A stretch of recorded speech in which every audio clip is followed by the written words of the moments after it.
A few short years ago, I quit my job as a receptionist, and at the time, I was running an online business where I was earning more money in a month than I was previously in my old salary as a receptionist. And I got to the point where I could actually basically retire myself in the short term. I was able to take a few months off. It ended up being around 8 months in total a few years ago. And I went traveling around Europe, and I went to see lots of different sites. I went to try and find something for myself. It's weird, once you get to the point where you have the time and some money to be able to sort of not have to work, it's weird how your mind opens up to realize that there are so many opportunities in life that you sort of blunted yourself from seeing. Purely because you're in that habitual zone of going through work and sort of, as a receptionist, I was 12-hour days. I was spending a lot of time on the phones, going back and forth to customers. It just gave me no time to think. So the biggest thing I got from being able to travel and being able to sort of find myself in a way was to start thinking clearly about where I wanted my life path to go. It was on the trip that I actually ended up in Tenerife, one of the Canary Islands, just off the coast of Africa, to the west coast, that is.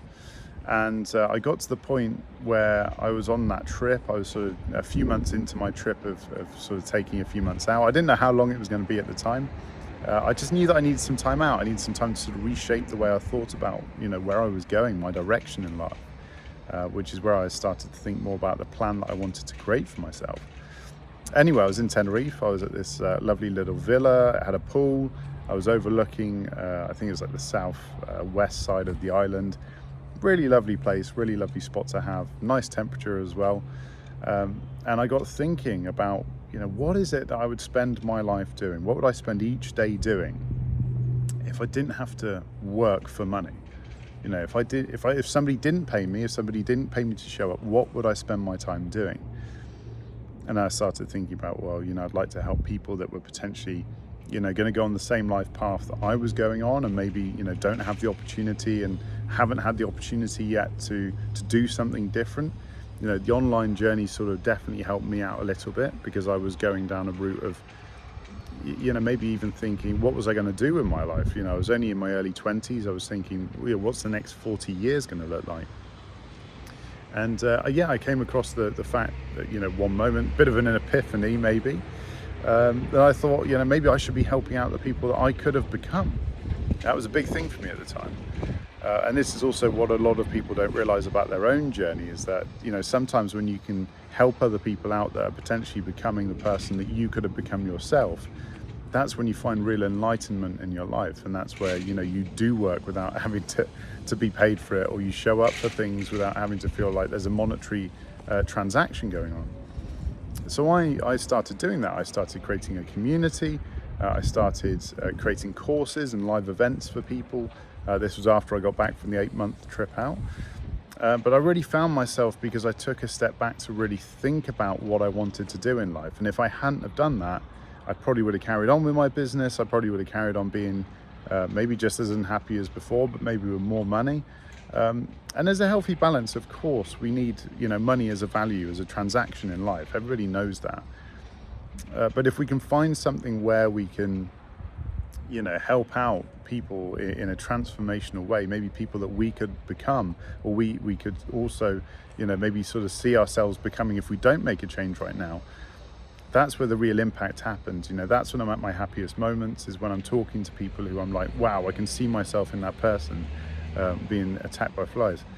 That was the person that I could have become, if that had been, another 20 years of what I was doing before.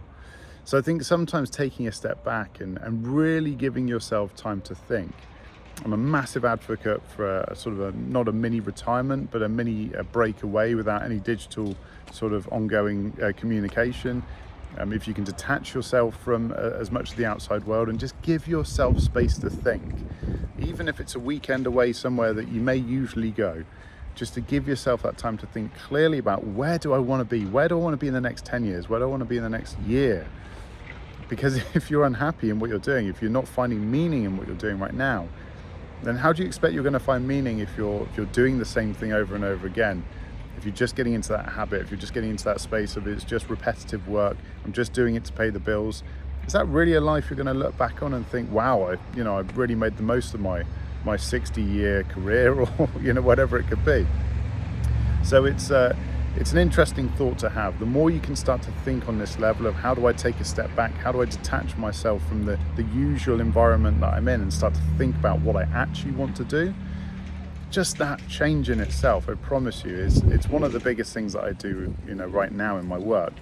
If every 4 to sort of 6 weeks I can detach, go away, start thinking clearly about something that I want to work on, a project I want to work on, I'm more productive, I'm happier in what I'm doing. I'll work late nights, I'll work 6 days a week sometimes, 7 days a week, even if it means that I'm working on something I'm really fulfilled by. So taking these mini breaks to decide where you want to go is one of the biggest things that I could say. I didn't need 8 months away to do that, but it took for me to start taking a step back, detaching off the digital stuff, and start really thinking clearly about where I want my life to go and what I need to do in order to make that happen.